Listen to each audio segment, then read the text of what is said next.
welcome to your favorite show, The Eagle Lens. And before starting our story, don't forget to subscribe to our channel and press the notification button to be the first to get our stories when they come out. And today, on The Eagle Lens, we bring you the story of the War of Kagera involving two nations between Tanzania and Uganda. You're welcome, welcome. The Kagera War. The source of the conflict. In the late 1970s, tensions between Tanzania and Uganda were at an all-time high. The source of the conflict can be traced back to the erratic and aggressive behavior of Ugandan dictator Amiin. Amiin, who had seized power in Uganda through a military coup in 1971, was known for his brutal regime and expansionist ambitions. In October 1978, Amin's forces invaded the Kagera region of Tanzania, claiming it as Ugandan territory. This unprovoked aggression was the spark that ignited the Kagera War. The outbreak of War Tanzania, under the leadership of President Julius Nyerere, could not tolerate this blatant violation of its sovereignty.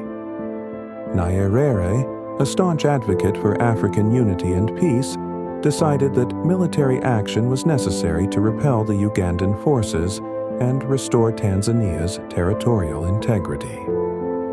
On November 1, 1978, Tanzania officially declared war on Uganda. Tactics and strategies. The Tanzanian People's Defense Force, TPDF, employed a combination of conventional and guerrilla warfare tactics. The initial phase of the war involved a defensive strategy to halt the Ugandan advance and secure the Kagera region.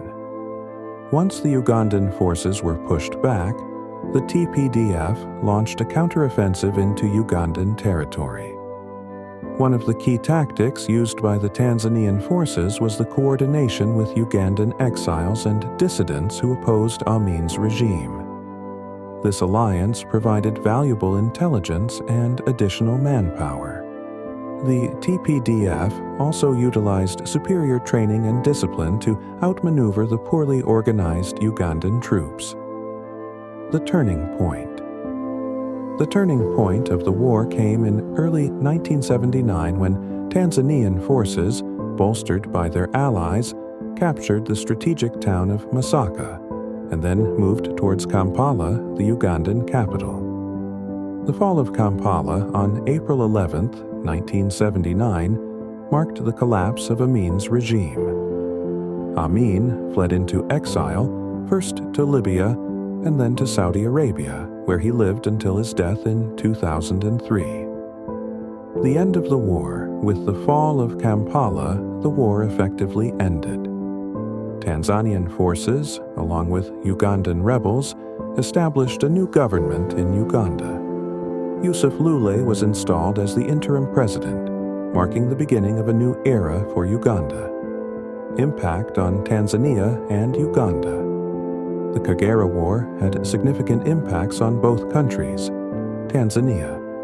The war solidified Nyerere's reputation as a strong and principled leader. However, the conflict also strained Tanzania's economy, as the country had to bear the costs of the military campaign. Despite these challenges, Tanzania emerged with a strengthened sense of national unity and pride. Uganda. The war led to the end of Idi Amin's brutal dictatorship, but Uganda faced a period of political instability and economic hardship in the aftermath. The new government struggled to rebuild the country and restore order. The war also highlighted the need for regional cooperation and stability in East Africa. The Kagera War remains a significant chapter in the history of Tanzania and Uganda, illustrating the complexities of regional politics and the enduring quest for peace and stability in Africa. And that is the end of our story in the Eagle Lens. And the end of this story is the beginning of other stories to come with love. Let me remind you, don't forget to subscribe to our channel and press the notification button to be the first to get our stories when they come out. My name is Ibrahim Sudi. Goodbye.